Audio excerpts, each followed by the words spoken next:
ನಾವಿವತ್ತು ಒಂದು ಭಯಾನಕ ಮಾಫಿಯಾದ ಬೆನ್ನತ್ತಿ ಹೊರಟಿದ್ದೀವಿ. ಈ ಮಾಫಿಯಾ ವಿಚಿತ್ರ ಅಷ್ಟೇ ಡೆಡ್ಲಿಯೆಸ್ಟ್. ಈ ಮಾಫಿಯಾದ ಹಿಂದೆ ದೊಡ್ಡವರ ಕೈವಾಡ ಇದೆ. ನಮ್ಮ ಸರ್ಕಾರಿ ಅಧಿಕಾರಿಗಳೇ ಈ ಮಾಫಿಯಾವನ್ನ ರಕ್ಷಿಸಿ ಬೆಳೆಸ್ತಿದ್ದಾರೆ. ಅವರು ಎಸಿಲಿ ಇತ್ಕೊಂಡು ತಿನ್ಕೊಂಡು ಉಣ್ಕೊಂಡು ಫಾರಿನ್ ಟೂರ್ ಮಾಡ್ಕೊಂಡು ಅವರು ಚೆನ್ನಾಗಿ ಅವ್ರು ಇರ್ತಾರೆ. ರೈತರನ್ನ ಇಲ್ಲಿ ಜೀವಸತ ಸಮಾಧಿ ಮಾಡ್ತಾವ್ರೆ ಮೇಡಮ್. ರಾಜ್ಯ ಸರ್ಕಾರದ ಮಂತ್ರಿಗಳೇ ಭರ್ಜರಿ ಕಿಕ್ ಬ್ಯಾಕ್ ಪಡೆದು ಜನರಿಗೆ ವಿಷ ಉಣಿಸೋ ವಿಕೃತ ದಂಧೆ ಮಾಡ್ತಿದ್ದಾರೆ.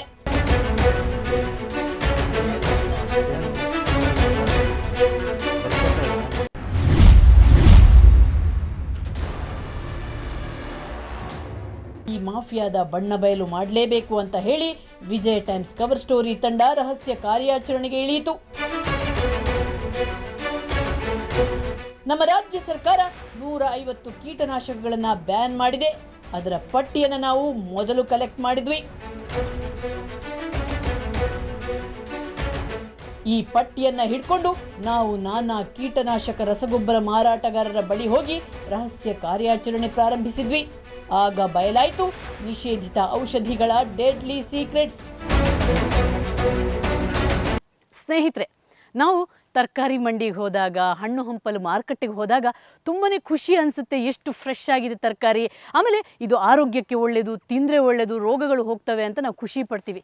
ಆದರೆ ಈ ತರಕಾರಿ ಬೆಳೆಗಾರರ ತೋಟಗಳಿಗೆ ಹೋದಾಗಲೇ ಈ ತರಕಾರಿ ಬೆಳೆಯುವ ಒಂದು ಭಯಾನಕ ಸೀಕ್ರೆಟ್ ಬಯಲಾಗುತ್ತೆ. ಏನಂದರೆ, ರೈತ ಖುಷಿಯಾಗಿ ತರಕಾರಿ ಬೆಳೀತಾನೆ. ತನ್ನ ಭೂಮಿ ತಾಯಿ ಭೂಮಿ ಕೊಟ್ಟಿದ್ದಾರೆ, ನೀರು ಕೊಟ್ಟಿದ್ದಾರೆ, ಬೆಳೆ ಬೆಳೆಯೋಕ್ಕೆ ಹೋಗ್ತಾನೆ.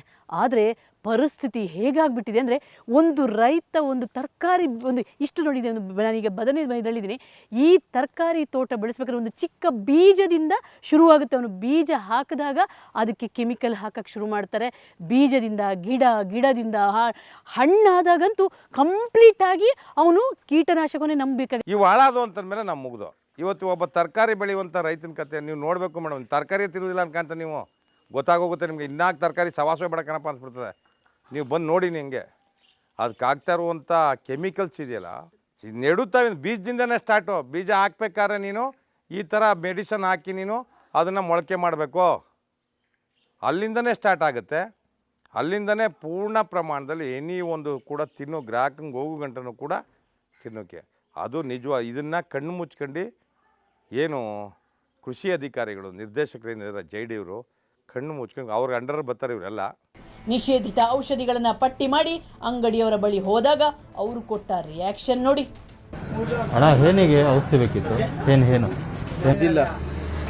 ಯಾವ್ದು ಅಣ್ಣ? ಅದು ಅಸ್ತ್ರನಾ? ಬೇರೆದೆಲ್ಲ ಎಷ್ಟಾಗುತ್ತಣ್ಣ?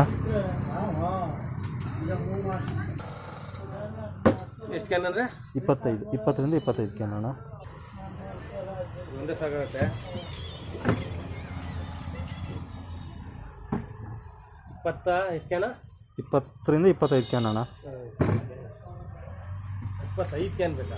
ಹಾಂ. ಕೆಲವರು ಬಿಂದಾಸ್ ಆಗಿ ವಿಷ ಮಾರಿದ್ರೆ, ಇನ್ನು ಕೆಲವರು ಕದ್ದು ಮುಚ್ಚಿ ಮಾರಾಟ ಮಾಡ್ತಿದ್ದಾರೆ. ಇವಾಗ ಸಿಗ್ತಾ ಇಲ್ಲ ಅಣ್ಣ, ಅದಕ್ಕೆ ಕೇಳ್ತಾ ಇಲ್ಲ. ಇವಾಗ ಇದಕ್ಕೆ ಪರ್ಯಾಯ ಬೇರೆ ಯಾವುದು ಸಿಗಲ್ಲ ಅಣ್ಣ? ಬೇರೆ ಯಾವುದು ಅಂದರೆ ಈಗ ಡೆಲಿಗೇಟ್ ಹೊಡಿಬೇಕು. ಇವಿ ಕಾಸ್ಟು ಊರ ರೇಟ್ ಕಮ್ಮಿ. ಪೀಡಿನೇ ಐತೆ, ಅದು ಈಗೆಲ್ಲ ಇದೈತೆ, TC ಎಲ್ಲ ಐತೆ. ಇವು ಅಂದರೆ ಇವಾಗಲೂ ಮಾಡ್ತಾರೆ, ನಾವು ಕೊಡ್ತೀವಿ. ಹೆಂಗೆ ಅಂದ್ರೆ ಈಗ ಒಬ್ಬರು ತತ್ತಾರೆ. ಈಗ ನಿಮಗೆ ಒಂದು ಪೀಸ್ 2 ಪೀಸ್ ಬೇಕು ಅಂದಿರ್ತಾರ, ಅವ್ರು ಎಷ್ಟು ಬರ್ಕತ್ತಾರೆ. ಇಲ್ಲೆಲ್ಲೂ ಸಿಗಲ್ಲ ಹಂಗಾರ ಅಣ್ಣ? ಸಿಗಲ್ಲ. ಇದ್ರೂ ಕೊಡಲ್ಲ ಅನ್ಸುತ್ತೆ. ಇದ್ರೂ ಕೊಡೋದ, ಯಾಕೆಂದ್ರೆ ಹಿಂಗ್ ಬಂದ್ಬಿಟ್ರೆ ಬೇರೆ ಅಂಗಡಿ ತಗೊಂಡ್ರೆ ಕೊಡೋದೇ ಇಲ್ಲ. ಯಾರೋ ಬಂದ್ಬಿಟ್ಟವ್ರೆ ಕೊಡೋದೇ ಇಲ್ಲ ಸರ್. ಅವು ಕೆಲವರು ನನ್ನ ಹತ್ರ ಹುಣಸೂರಿಂದ ಔಷಧಿ ತಗೊಂಡೋಗ್ತಾರೆ, ಕೇರ್ನಾಗ್ರದ ಹತ್ರನೂ ತಗೊಂಡೋಗಾರೆ. ಹಿಂಗೆ ಭಯ ಪಡ್ತಾರೆ ಎಲ್ಲ. ಈ ಕೀಟನಾಶಕ ಕಂಪನಿಗಳು ದುಡ್ಡಿಗಾಗಿ ಸ್ಮಗ್ಲಿಂಗ್ ಮಾಡ್ತಿವೆ ಅಂತಾರೆ ಇವರು.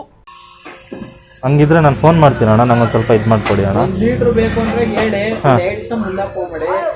ಅಲ್ಲಿ ಅಂದ್ರೆ ಮೈಸೂರಿಂದ ಅವರು ಮೈಸೂರಿಂದ ತರಿಸ್ತಾರೆ. ತರಿಸಿದವ್ರು ಯಾರು ಅಂಗಡಿಗೆ ಮಡಿಕೊಳ್ಳಲ್ಲ, ಮತ್ತೆ ಕೊಡಲ್ಲ. ಗೊತ್ತಿರೋರಿಗೆ ಫೋನಲ್ಲಿ ಈಗ ಕಾರಲ್ಲಿ ಬರ್ತಾರ. ಈಗ ಮಾಮೂಲಿ ಬ್ಯಾಗ್ಗೆ ಕಲೆಕ್ಷನ್ ಬರ್ತಾರ. ಹಂಗೆ ಒಂದ್ 2 ಪೀಸ್ 10 ಪೀಸ್ 4 ಪೀಸ್ ಹಿಂಗೆ ಕವರ್ಗೆ ಹಾಕೊಂಡ್ ಬಂದ್ಬಿಟ್ಟು ಕೊಟ್ಬಿಡ್ತಾರೆ. ನಾವು ಅಂಗಡಿ ಮಡಿಕೊಳ್ಳಲ್ಲ. ಇದು ಅಂದರೆ ಗೌರ್ಮೆಂಟಿಂದ ಅವ್ರೇನು ಕೊಡಲ್ಲಲ್ಲ ಅಣ್ಣ ಗೌರ್ಮೆಂಟಿಂದ? ಗೌರ್ಮೆಂಟ್ ಲೈಸೆನ್ಸ್ ಇಲ್ಲ, ಮಾರ್ತವ್ರೆ. ಏನ್ ಕಂಪ್ನಿಯವ್ರು ಮಾಡ್ತಾ ಇದ್ದಾರೆ. ಕಂಪ್ನಿಯವ್ರು ಮಾರ್ತವ್ರೆ. ಲೋಕಲ್ ಏನ್ ಗೊತ್ತಾ, ಕಂಪ್ನಿಯವ್ರು ದುಡ್ಡು ಹಾಂ 50 ಲೀಟ್ರ್ ಬೇಕಾ ಹಾಂ ಇಲ್ಲೇ ಹೇಳ್ಬಿಡ್ತಾರೆ. ಈಗ ನೀವ್ ಹಿಂಗೆ ಹಂಗ್ ಬೇಕೇ ಬೇಕು ಅಂತ ಕೇಳ್ತಾ ಇರ್ತಾರಲ್ವಾ ಅಣ್ಣ. ಡೀಲರ್ಗಳಿಗೇನು ಯಾವ ಬೇಕು ಹೌದು ತರ್ಸ್ಕೊಡ್ಬೇಕು ಅಂತ ಏನ್ಬಿಡ್ತಾರೆ, 50 ಲೀಟರ್ಗೆ ದುಡ್ಡು ಗೂಗಲ್ ಪೇ ಮಾಡಪ್ಪ, ಇಷ್ಟ ಅಕೌಂಟ್ ಹಾಕೊಡಪ್ಪ ಅಂತಾರೆ. ಹಾಕಿದ್ಮೇಲೆ ಒಂದು ವಾರ ಆದ್ಮೇಲೆ ತಂದು ಕೊಡ್ತಾರೆ.